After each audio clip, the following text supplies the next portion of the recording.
Hello, council members. My name is Zach, District 2, and I'm here to address several interconnected issues that raise serious concerns about public trust, civil liberties, and the exercise of police authority in our city. First, I want to highlight the recent decision by Police Chief Jeremy Story to use what amounts to a Hobbs Act loophole to escalate a local arrest into a federal case. The Hobbs Act was enacted in 1946 to target interstate robbery and extortion, not local disputes. And its expanded use has been criticized across the political spectrum. A Brennan Center analysis and subsequent GAO review found that the federal prosecution of traditionally local crimes increased more than 32% between 2001 and 2020, driven in part by overbroad interpretations of statutes like the Hobbs Act.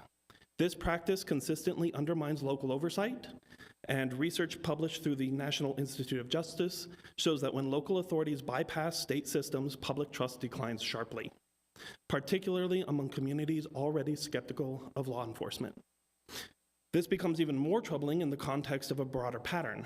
Multiple incidents over the past few years have raised questions about Chief Story's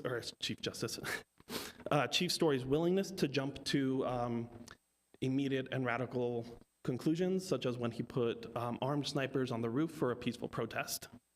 While an apology was issued for that, it still is indicative of a pattern.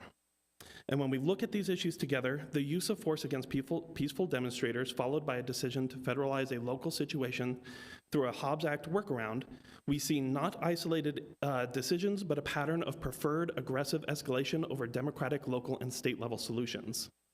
If there are gaps in local or state law, the appropriate path is collaboration with the legislature and transparent public debate, not seeking harsher outcomes through federal channels that remove cases from community oversight. The second major issue I would like to raise is the expansion of Flock license plate reader cameras. The data here is consistent. Flock shares information with over 2,000 law enforcement agencies, and investigations by the ACLU and EFF around ICE found that ICE has accessed ALPR data from at least 30 jurisdictions, sometimes without the knowledge of the local departments providing the data. Even if our city does not intend to share data with federal immigration enforcement, once it enters regional or statewide databases, access becomes very difficult to control. Claims that Flock cameras reduce crime are mixed at best. Independent studies, including those from the Polis Center, show no statistically significant reduction in violent crime associated with ALPR use. And property crime solving improvements average only 2 to 7%, often fading after the first year. Meanwhile, communities of color are scanned disproportionately. Thank you.